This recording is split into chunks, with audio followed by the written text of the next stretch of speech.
What's up everyone? Welcome to Program Your Mom. Today we're going to be changing the struts for the rear hatch on an '05 Suburban. This will also work on the Tahoe and the GMC Yukon, 2000 to 2006. So what we're going to need to get this done is a flathead screwdriver. We have our new shocks here, and then we also need to hold this hatch up while we change it.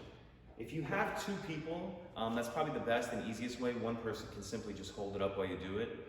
I'm doing it by myself today, so what I'm going to use is a broom. And just put it in here like this.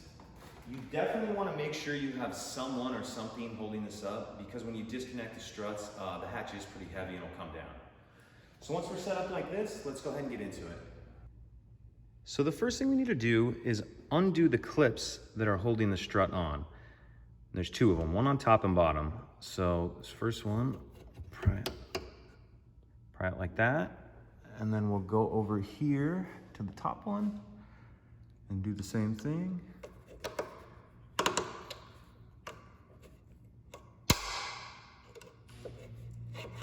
Pry it out like that.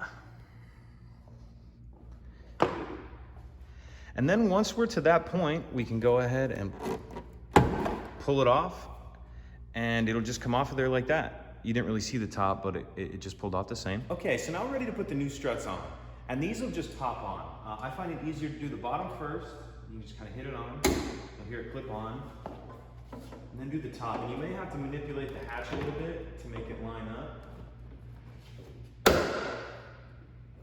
And that's it. Pretty simple. I'm not going to show you the other side because it's the exact same thing.